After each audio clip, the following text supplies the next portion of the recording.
Hello friends, first of all thanks for being here in my YouTube channel. देखिए last class में जो हम कर रहे थे वो क्या कर रहे थे, एक्सटेंसिव और इंटेंसिव प्रॉपर्टीज़ के बारे में पढ़ रहे थे। तो वहीं से हम आगे कंटिन्यू करते हैं कि एक्सटेंसिव और इंटेंसिव प्रॉपर्टीज़ क्या होती है। देखिएगा, सबसे पहले देखते हैं एक्सटेंसिव प्रॉपर्टी। एक्सटेंसिव प्रॉपर्टी और दूसरा है हमारा intensive property. Intensive property. Extensive properties क्या होती हैं? एक्सटेंसिव प्रॉपर्टीज वो प्रॉपर्टीज होती हैं जो मैटर की क्वांटिटी पर डिपेंड करें, यानी मैटर पर डिपेंड करती हैं, उसका आपको वॉल्यूम पर डिपेंड करें या मास पर डिपेंड करती हैं। वो क्या होती है? हमारी एक्सटेंसिव प्रॉपर्टीज होती हैं। इसी टाइप से हमारी क्या होती है? Intensive properties. तो इंटेंसिव प्रॉपर्टीज क्या होती हैं? वो मैटर पर डिपेंड नहीं करती हैं, यानी कि उसका कितना मास है या वॉल्यूम है उसके ऊपर डिपेंड नहीं करेगा, तो वो हमारी क्या होती है? इंटेंसिव प्रॉपर्टीज होती है। तो मैं एग्जांपल ले रहा था, जैसे सपोज मैंने यहाँ पर क्या लिया, ये बॉटल लिया, यहाँ पर 1 लीटर बॉटल, 1 लीटर H2O यहाँ पर मैंने फिक्स किया, फिल कर दिया। 1 लीटर H2O फिल किया।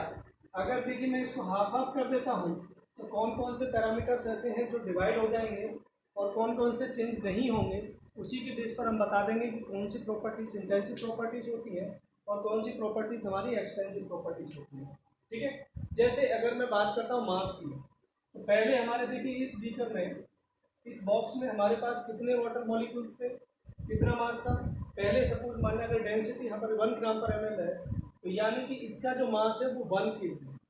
लेकिन जैसे ही मैंने इसको डिवाइड किया, तो डिवाइड करने पर क्या हुआ कि मास हाफ हाफ हो गया। और जब मास हाफ हाफ हो गया तो इसका मतलब ये है कि जो मास होता है वो हमारा क्या है? एक्सटेंसिव प्रॉपर्टी है। क्या है मास हमारा? Extensive property. इसी टाइप से आप देखेंगे तो यहाँ पर वॉल्यूम, पहले वॉल्यूम इसका 1 लीटर था और मैंने इसको डिवाइड किया, तो वॉल्यूम क्या है यहाँ पर? हमारी एक्सटेंसिव प्रॉपर्टी। तो वॉल्यूम भी क्या हो गया? हाफ हाफ हो गया। वॉल्यूम भी क्या हो गया? हाफ हो गया। तो वॉल्यूम क्या है हमारा? Extensive property. वॉल्यूम क्या है? एक्सटेंसिव प्रॉपर्टी है। ये नंबर ऑफ मोल्स की बात करें, अगर हम नंबर ऑफ मोल्स की बात करें तो मोल्स देखिए यहाँ पर भी और यहाँ पर भी क्या हो जाएंगे? हाफ हाफ हो जाएंगे। जब मोल्स हमारे हाफ हो जाएंगे, यानी मोल्स भी जब हाफ हो रहे तो इसका मतलब ये भी हमारी क्या है? एक्सटेंसिव प्रॉपर्टी है। यानी मोल को भी हम क्या कर सकते हैं? Extensive property. मोल भी क्या है? Extensive property. यानी जो भी हमारे वाटर के नंबर ऑफ मोल्स हैं वो क्या हो जाएंगे? हाफ हाफ हो जाएंगे। तो ये भी हमारे एक्सटेंसिव प्रॉपर्टी। लेकिन अगर मैं यहाँ पर टेम्परेचर की बात करता हूँ, सपोज रूम टेम्परेचर हमारा 25 डिग्री सेंटीग्रेड है और इसको मैंने हाफ हाफ किया, तो टेम्परेचर क्या होगा? अगर मैं हाफ हाफ कर देता हूँ तो इसका टेम्परेचर भी वही रहेगा और इसका टेम्परेचर भी वही रहेगा, यानी कि टेम्परेचर चेंज नहीं होगा। और जब टेम्परेचर चेंज नहीं होगा तो इसका मतलब टेम्परेचर हमारा क्या होता है? इंटेंसिव प्रॉपर्टी होता है। टेम्परेचर क्या हो गया? हमारा इंटेंसिव प्रॉपर्टी हो गया। अगर हमें डेंसिटी की बात करें, किसकी बात करें? डेंसिटी। तो डेंसिटी देखिएगा यहाँ पर भी क्या रहेगी? 1 ग्राम पर ml रहेगी और यहाँ पर भी डेंसिटी क्या रहेगी? 1 ग्राम पर ml रहेगी। अगर मैं यहाँ पर वाटर को नॉर्मल डेंसिटी अगर मैं मानता हूँ कि ओवरऑल वाटर की डेंसिटी कितनी है? 1 ग्राम पर ml है और उसको हाफ कर दिया जाए और मैं इसको हाफ हाफ कर दूँ तब भी वाटर की डेंसिटी क्या रहेगी? सेम रहेगी। यानी कि डेंसिटी भी हमारा क्या है? Intensive property. डेंसिटी हमारी क्या है? Intensive property. ओके, या फिर जितनी भी हमारी कंसंट्रेशन टर्म्स हैं, कंसंट्रेशन टर्म्स जैसे अभी मोलरिटी की बात करें या नॉर्मलिटी की बात करें या वेट बाय वेट की बात करें या परसेंटेज W बाई V की बात करें, percentage W by W, percentage W by V, percentage V by V, यानी कि जितनी भी हमारी कंसंट्रेशन टर्म्स हैं उन सभी कंसंट्रेशन टर्म्स को हम क्या बोल सकते हैं? इंटेंसिव प्रॉपर्टी बोल सकते हैं। सभी हमारी कंसंट्रेशन टर्म्स क्या रहती हैं? कंसंट्रेशन टर्म्स, कंसंट्रेशन टर्म्स क्या रहती हैं? मोलरिटी होगी, नॉर्मलिटी होगी, ये सब क्या है? हमारी इंटेंसिव प्रॉपर्टीज। क्या है? Intensive property. इसी टाइप से अगर हम पीएच वैल्यू फाइंड करते हैं, पीएच भी हमारा क्या है? Intensive property. पीएच क्या है? इंटेंसिव प्रॉपर्टी है। या फिर किसी भी सब्सटेंस में, जैसे हमारा एक्सटेंसिव प्रॉपर्टी वॉल्यूम है, वॉल्यूम हमारा क्या है, एक्सटेंसिव प्रॉपर्टी है, और अगर हम इसको एक फिक्स्ड अमाउंट के लिए फाइंड करना चाहें, किसी यूनिट अमाउंट के लिए फाइंड करना चाहें, तो उस टाइम पर वॉल्यूम हमारा क्या बन जाता है, इंटेंसिव प्रॉपर्टी। यानी कि अगर आप जितनी भी यहाँ पर एक्सटेंसिव प्रॉपर्टीज हैं, वो अगर आप एक यूनिट अमाउंट सब्सटेंस के लिए फाइंड करना चाहते हो, तो यूनिट अमाउंट सब्सटेंस के लिए हमारी all extensive properties becomes intensive properties. यानी कि जितनी भी आपकी एक्सटेंसिव प्रॉपर्टीज हैं, अगर उनको आप चाहते हो कि वो हमारे इंटेंसिव बन जाए, तो आपको यूनिट के लिए पर यूनिट आपको फाइंड करना पड़ेगा। जैसे वॉल्यूम है, यहाँ पर मैं अगर बोलूँ मोलार वॉल्यूम, क्या बोलूँ, मोलार वॉल्यूम, मोलार वॉल्यूम, तो मोलार वॉल्यूम हमारा क्या हो जाएगा, इंटेंसिव प्रॉपर्टी बन जाएगा। क्या बन जाएगा, इंटेंसिव प्रॉपर्टी बन जाएगा। जैसे अभी यहाँ पर अगर हम बात करें Gibbs free energy, Gibbs free energy क्या होती है, हमारी एक्सटेंसिव प्रॉपर्टीज होती है। या फिर एंथैल्पी की बात करें, एंथैल्पी की बात करें तो हमारी क्या होती है, एक्सटेंसिव प्रॉपर्टीज होती है। ओके, हेल्महोल्ट्ज फ्री एनर्जी या इंटरनल एनर्जी, इंटरनल एनर्जी,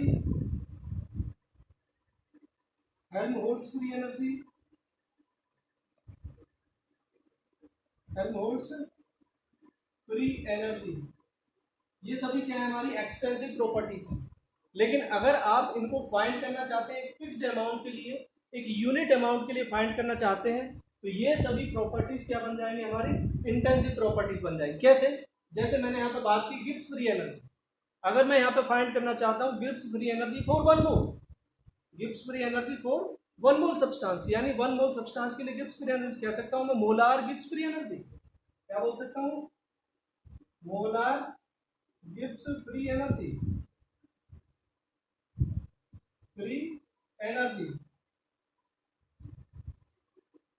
क्या बन जाएगी, हमारी इंटेंसिव प्रॉपर्टी बन जाएगी। क्या बन जाएगी, इंटेंसिव प्रॉपर्टी बन जाएगी। ओके, इसी टाइप से मैं मोलार एंथैल्पी की बात कर सकता हूँ, तो मोलार एंथैल्पी भी क्या बन जाएगी, हमारी इंटेंसिव प्रॉपर्टी बन जाएगी।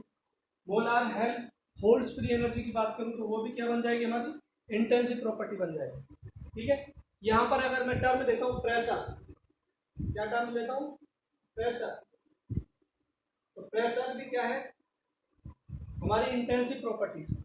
प्रेशर किसमें आता है, इंटेंसिव प्रॉपर्टी में आता है। लेकिन अगर हम बात करें तो मैं लास्ट क्लास में बताया था, क्या बताया था लास्ट क्लास में, कि डाल्टन्स लॉ पार्शियल प्रेशर क्या करता है, पी टोटल की बात करता है, तो वो कहता है P total equals to P1 plus P2 plus P3 and so on. यानी कि पार्शियल प्रेशर ऑफ सभी गैसेस का वो क्या कर रहा है, partial pressure of one gas, partial pressure of second gas, partial pressure of third gas, सभी को क्या करता जा रहा है, वो ऐड करता जा रहा है, तब जाके बोल रहा है पार्शियल प्रेशर टोटल हो जाएगा उसका। यानी टोटल पार्शियल प्रेशर, सभी पार्शियल प्रेशर के जो आपका टोटल प्रेशर है वो सभी पार्शियल प्रेशर क्या है, सम के इक्वल आएगा, उसके सम के इक्वल आएगा। जबकि मैं यहाँ पर क्या लिख रहा हूँ कि प्रेशर हमारा क्या है, इंटेंसिव प्रॉपर्टी। तो ये अभी हम बताएंगे किस टाइप से, अभी बात करें किस टाइप से हमारा क्या हो जाता है, इंटेंसिव प्रॉपर्टी क्यों है प्रेशर। ओके, तो यहाँ से आगे बढ़ते हैं, देखिएगा यहाँ से अगर आप आगे बात करें,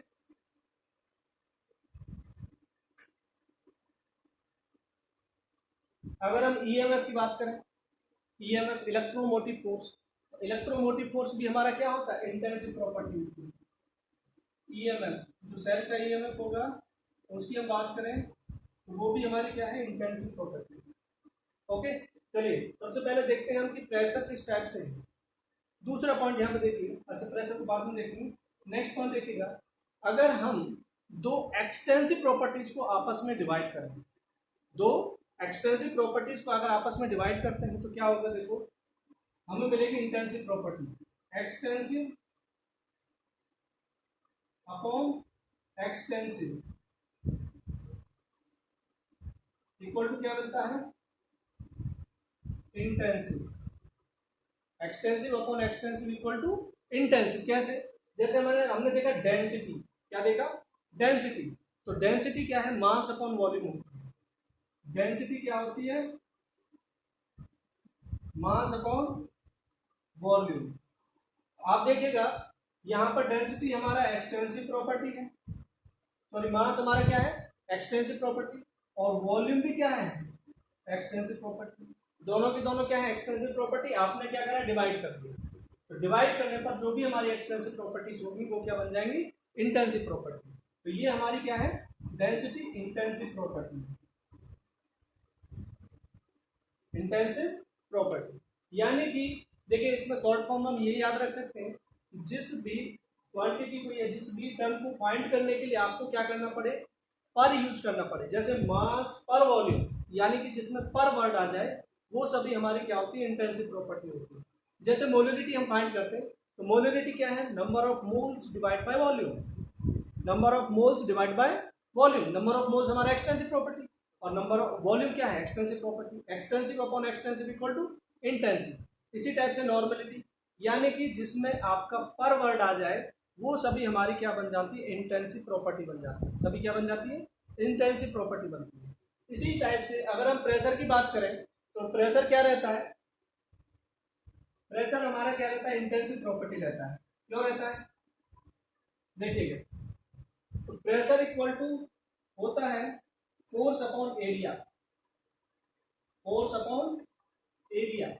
तो देखिए मैंने एक्सटेंसिव प्रॉपर्टीज में इसको नहीं लिखा था। फोर्स हमारा क्या होता है, एक्सटेंसिव प्रॉपर्टी होती है। फोर्स क्या होती है हमारी, एक्सटेंसिव प्रॉपर्टी, और एरिया भी हमारा क्या होता है, एक्सटेंसिव प्रॉपर्टी होता है। दोनों हमारी एक्सटेंसिव प्रॉपर्टी, दोनों को आप डिवाइड करोगे तो यानी कि जो प्रेशर रहेगा वो प्रेशर क्या हो जाएगा, इंटेंसिव प्रॉपर्टी। प्रेशर क्या रहेगा, intensive property. Okay, extensive upon extensive equal to intensive. But बात समझ नहीं आती, क्यों समझ नहीं आती, क्योंकि Dalton's law of partial pressure हमने गैसेस स्टेट में पढ़ा कि Dalton's law of partial pressure जो होता है वो क्या होता है। देखिएगा, Dalton's law of partial pressure बोलता है कि जो टोटल प्रेशर रहेगा वो सभी गैसेस के पार्शियल प्रेशर के सम के इक्वल होगा। यानी कि partial pressure of each gas, यानी I equal to 1 to I equal to n। ये हमारा Dalton's law of partial pressure है। ठीक है, तो यानी हम लिख सकते हैं P total equals to P1 plus P2 plus P3 and so on. यानी कि partial pressure of one gas, partial pressure of second gas, partial pressure of third gas, इन सभी का सम किया जाए तो हमारे पास टोटल प्रेशर आ जाएगा कंटेनर के अंदर, कंटेनर के अंदर का टोटल प्रेशर आ जाएगा। देखिएगा यहाँ पर हम सम कर रहे हैं, और आप क्या बोल रहे हैं, जितनी भी हमारी एक्सटेंसिव प्रॉपर्टीज हैं वो एडिटिव हो सकती है। Extensive properties are additive but intensive properties are not additive. Intensive property को आप ऐड नहीं कर सकते, वो फिक्स रहती है जितनी है उसके अंदर की प्रॉपर्टी है, वो चेंज नहीं हो सकती। जब वो आप उसको ऐड या सब्ट्रैक्ट नहीं कर सकते तो हम यहाँ पर प्रेशर को ऐड क्यों कर रहे हैं, जबकि यहाँ पर बोल रहे हैं इंटेंसिव प्रॉपर्टी। तो इंटेंसिव प्रॉपर्टी को ना तो आप ऐड कर सकते हो ना ही सब्ट्रैक्ट कर सकते हो, लेकिन यहाँ पर हम क्या कर रहे हैं, इंटेंसिव प्रॉपर्टी को ऐड करके टोटल प्रेशर फाइंड कर रहे हैं। अब ये सही है या ये सही है, ठीक है, तो एक्चुअल में हमारा जो करेक्ट आंसर है वो यही है। तो यहाँ पर देखिए एक्चुअल में क्या होता है कि यहाँ पर दिख कुछ रहा है, होता कुछ है।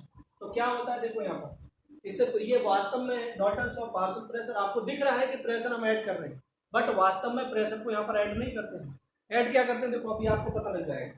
यहाँ देखते हैं कि P टोटल इक्वल टू क्या है हमारा, P1 plus P2 plus P3 and so on.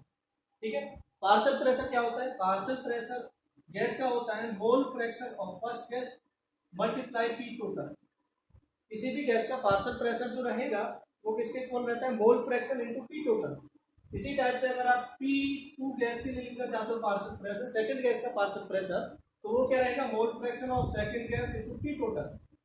P3 अगर आप लिखना चाहते हो तो क्या लिखोगे, mole fraction of third gas into P total. अगर इन सभी वैल्यूज को यहाँ पर पुट किया जाए तो क्या होगा, देखो P total equals to P total equal to P1 क्या आ जाएगा, x1 P1 x1 P total, फिर P2 के लिए क्या लिख सकते हैं, x2 P2 x2 P2 x3 P3 P total sorry and so on, इस टाइप से। अब यहाँ से हम क्या कर सकते हैं, यहाँ से हम P टोटल कॉमन ले सकते हैं। P टोटल कॉमन लें तो क्या बनेगा, P total equals to P total x1 plus x2 plus x3 and so on. Okay, तो यहाँ देखिए पी टोटल से पी टोटल कैंसिल, यानी 1 इक्वल टू क्या हुआ, x1 plus x2 plus x3 and so on. यानी कि आपके पास कंटेनर के अंदर जितनी भी नंबर ऑफ गैसेस रहेंगी उन सभी का मोल फ्रैक्शन का क्या है, सम है। उन सभी के मोल फ्रैक्शन का क्या है, सम है। और जितनी भी आपकी इनफाइनाइट नंबर ऑफ गैसेस हैं अगर उसके अंदर प्रेजेंट, तो मोल फ्रैक्शन हमेशा सभी का सम जो रहेगा, सभी के मोल फ्रैक्शन का जो सम रहेगा वो 1 के इक्वल आएगा। किसके इक्वल आएगा, 1 के इक्वल आएगा। ठीक है, अब देखिए एक्चुअल में मोल फ्रैक्शन है यहाँ पर, अगर मैं इसको नंबर ऑफ मोल्स के टर्म्स में लिखूं तो कैसे लिख सकता हूँ, देखिए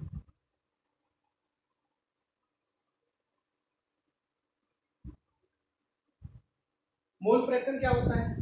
मोल फ्रैक्शन को फाइंड करने के लिए देखिए मोल फ्रैक्शन है किसी भी गैस का, जैसे आई गैस है मेरे पास, कोई भी गैस है आई, मैंने यहाँ पे नेम उसका इंडिकेट कर दिया है, तो उसी के number of moles divide by total number of moles क्या रहेगा, मोल फ्रैक्शन रहेगा। क्लियर है, यानी फर्स्ट गैस का मुझे मोल फ्रैक्शन लिखना है तो x1 इक्वल टू क्या हो जाएगा, n1 upon n total. x2 लिखना है तो क्या आ जाएगा, n2 अपॉन n टोटल, यानी उस गैस के मोल डिवाइड बाय टोटल मोल क्या रहेगा, हमारा मोल फ्रैक्शन रहेगा।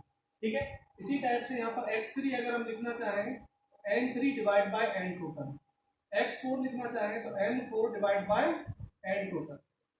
ओके, ये वैल्यू अगर मैं यहाँ पर पुट करता हूँ तो क्या होगा, देखो 1 equals to n1 upon n total plus n2 upon n total plus n3 upon n total and so on.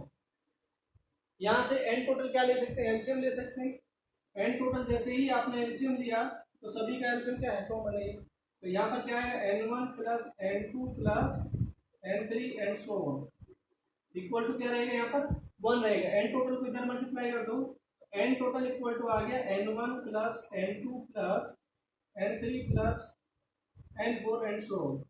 कहने का मतलब हमें वहां पर दिख रहा था कि जो प्रेशर है उसको हम ऐड कर रहे हैं, लेकिन वास्तव में हम क्या कर रहे हैं, नंबर ऑफ मोल्स को ऐड कर रहे हैं। और मोल्स क्या होता है, हमारा एक्सटेंसिव प्रॉपर्टी होता है, और एक्सटेंसिव प्रॉपर्टी को हम ऐड कर सकते हैं। तो वहां पर डाल्टन्स लॉ पार्शियल प्रेशर में क्या दिख रहा था, हमें दिखने को तो दिख रहा था कि हम प्रेशर को ऐड कर रहे हैं, लेकिन वास्तव में क्या हो रहा है, हम वहां पर नंबर ऑफ मोल्स को ऐड कर रहे हैं। जितने एक कंटेनर के अंदर जितने भी नंबर ऑफ गैसेस हैं उन सभी के नंबर ऑफ मोल्स को ऐड किया जाए तो हमारे पास टोटल नंबर ऑफ मोल्स आ जाएंगे, और वो हम यहाँ पर कर रहे हैं। जबकि हमें क्या दिखाई दे रहा था, हमें दिखाई दे रहा था कि प्रेशर को हम ऐड कर रहे हैं कि पी टोटल इक्वल्स टू क्या रहेगा, P1 plus P2 plus P3। क्या आंसर हमारा करेक्ट है कि प्रेशर क्या है हमारा, प्रेशर हमारा इंटेंसिव प्रॉपर्टी है। क्या है, प्रेशर हमारा इंटेंसिव प्रॉपर्टी है, यही क्या है हमारा करेक्ट आंसर है। ओके, तो प्रेशर के टर्म्स में हो गया। आज हमने पढ़ा कि जो हमारी एक्सटेंसिव और इंटेंसिव प्रॉपर्टीज है उनको कैसे देखा जाता है। ठीक है, एक्सटेंसिव प्रॉपर्टीज हमारी एडिटिव रहती हैं, इंटेंसिव प्रॉपर्टी हमारी एडिटिव नहीं रहेंगी। अगर हम किसी एक्सटेंसिव प्रॉपर्टी को यूनिट अमाउंट सब्सटेंस के लिए फाइंड करना चाहते हैं तो सभी एक्सटेंसिव प्रॉपर्टी हमारी क्या बन जाती है, इंटेंसिव प्रॉपर्टी बन जाती है। क्लियर है, जैसे आप 1 मोल के लिए फाइंड करें हीट कैपेसिटी, हीट कैपेसिटी हमारी क्या है, एक्सटेंसिव प्रॉपर्टी है। क्या लिखूंगा यहाँ पर, हीट कैपेसिटी क्या है हमारी, एक्सटेंसिव प्रॉपर्टी, एक्सटेंसिव प्रॉपर्टी। लेकिन अगर मैं मोलार हीट कैपेसिटी की बात करता हूं, यानी कि मोलार हीट कैपेसिटी का मतलब है 1 मोल के लिए मैं फाइंड करना चाहता हूं, तो वहां पर देखिए मेरे यूनिट फिक्स हो गई, मैं 1 मोल के लिए फाइंड करना चाहता हूं तो यूनिट अमाउंट फिक्स हुआ, तो मतलब मोलार हीट कैपेसिटी अब क्या बन चुका है, हमारा इंटेंसिव प्रॉपर्टी बन चुका है। हीट कैपेसिटी हमारा एक्सटेंसिव प्रॉपर्टी है, लेकिन मैंने यूनिट अमाउंट के लिए अगर फाइंड करना चाहता हूं, यानी 1 मोल के लिए यहां पर बोला मैंने, तो इसका मतलब क्या रहा, मेरा हीट कैपेसिटी क्या बन गया, मोलार हीट कैपेसिटी। और जैसे ही मोलार हीट कैपेसिटी बना इसका मतलब वो हमारी क्या बन गया, इंटेंसिव प्रॉपर्टी। इसी टाइप से अगर एक और टर्म आती है स्पेसिफिक हीट कैपेसिटी, क्या टर्म आती है, specific heat capacity. Molar heat capacity, heat capacity और specific heat capacity, specific heat capacity. तो स्पेसिफिक हीट कैपेसिटी किसके लिए होती है, 1 ग्राम के लिए होती है। अच्छा विजिबल नहीं है, ऊपर लिख देता हूं, मोलार हीट कैपेसिटी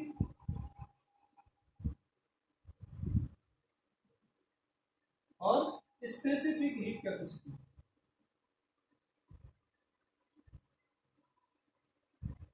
ठीक है, तो मोलार हीट कैपेसिटी को किससे शो करते हैं, कैपिटल सी इंटू तो ये 1 मोल के लिए हो गया, 1 मोल के लिए होगा तो इसको क्या लिखेंगे, ये हमारा इंटेंसिव प्रॉपर्टी हो गया। और जो स्पेसिफिक हीट कैपेसिटी है ये किसके लिए होता है, 1 ग्राम के लिए होता है, यानी कि हीट कैपेसिटी पर ग्राम 1 ग्राम के लिए। तो इसके लिए ये क्या हो गया, ये भी हमारा क्या हो गया, इंटेंसिव प्रॉपर्टी हो गया, इंटेंसिव प्रॉपर्टी हो गया। ओके, चलिए आज हम इतने पढ़ते हैं, एक्सटेंसिव और इंटेंसिव प्रॉपर्टी हो गया हमारा। नेक्स्ट क्लास में नेक्स्ट टॉपिक उठाएंगे। ओके, ठीक है, थैंक्स फॉर वॉचिंग।